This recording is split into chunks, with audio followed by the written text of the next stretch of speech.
Hello friends, Mark Holmes here. Jobu, well, he's down in the man cave, and as always I want to thank you guys for watching, commenting, and subscribing to the Jobu Sports Report, because without you guys, well, this just doesn't work. I'm actually making another piece for the man cave. My buddy Joseph Hartley sent me this. Joseph is actually a recreator in Tombstone, and this is supposedly a prop gun that they used in Outlaw Josie Wales. It's actually pretty cool because it's a 1850s revolver. It took time to actually reload it. You got to actually put a cap here, and when you have it half cocked, you would dump in the black powder right here, put the revolver on there, set the ball right here in place, and then you would pull this down and match it in there. And you'd go through and do that. Now, this was better because you could get 5 shots out of it, but it took a long time to reload. It was a different world back then.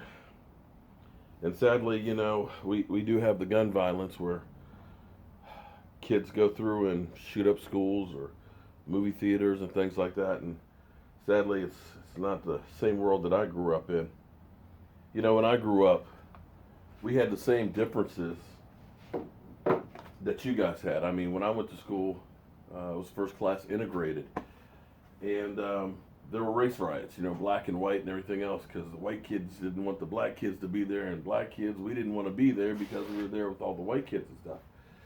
And so there were fights and stuff. You know, occasionally a knife might happen, or somebody might pick up a stick, but everybody went home. Not today.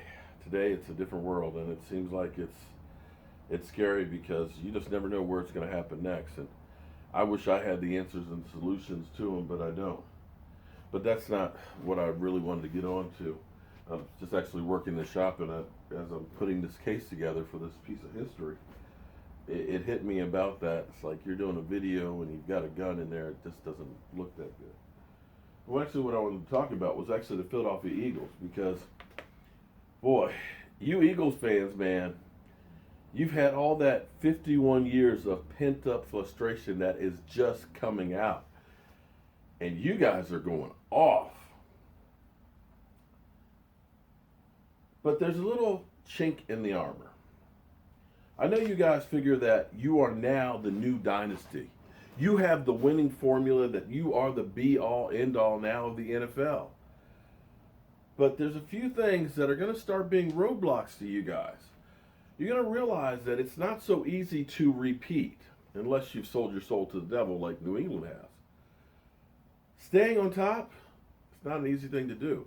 When you look at the NFL, it's geared against you when you win. Right now, you guys are $9 million over the salary cap. You're going to have to make some moves to get under the cap by the 14th of next month. That means you're going to have to either restructure some contracts, kick them down the road, or you have to start letting go of some people. When you're successful, then players look around and say, you know what? I want to get paid. You already hear about Brandon Grimes, who he's looking at saying, hey, look at me, man. I want the cash. Kiss my ass and give me my cash.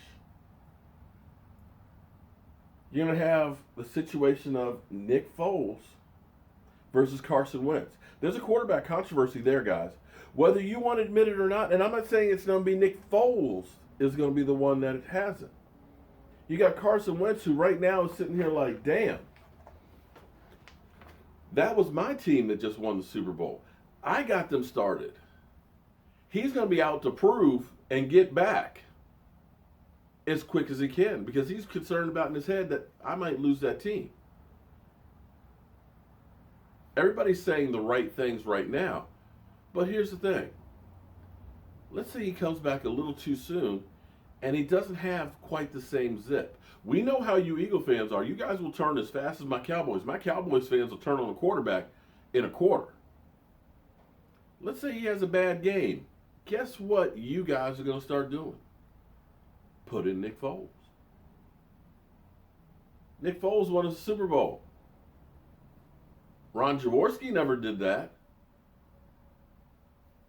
Randall Cunningham never did that. Donovan McNabb never did that. Hell, Carson Wentz didn't do that. Put in Nick Foles. And when you win the Super Bowl, you pick last in the draft.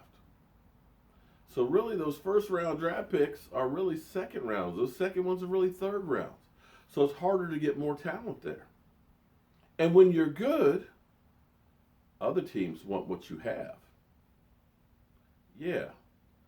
So they're looking at your coaches. They're looking at your top players. You lose that battle of attrition because you're good. And then, of course, you're not playing the fourth place schedule next year. You're not getting all the cupcakes. You're going to have a few games in there where you're playing all the division winners. Yeah, instead of the bottom basement feeders.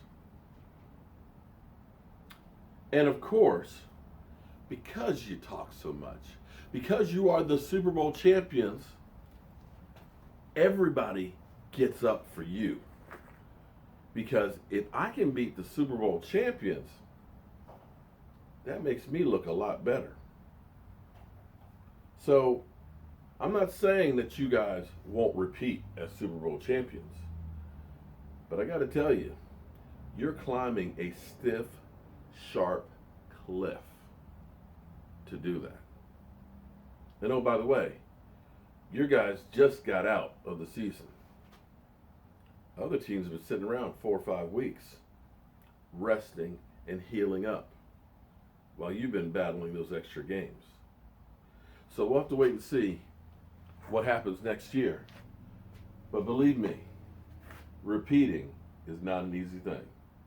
We'll talk about this tonight, along with everything else that's going on in the NFL, on our live stream at 9 o'clock Eastern. I hope you guys will join us. And I'll see you guys there. And Eagle fans, go ahead, troll me as always. I can take it. I'm Mark Holmes, and I just never stop working. Second and goal from the 2, guys. The Dallas Cowboys down by 3 points. And Alfred Morris with the touchdown! And Redskin fans are cheering Alfred Morris.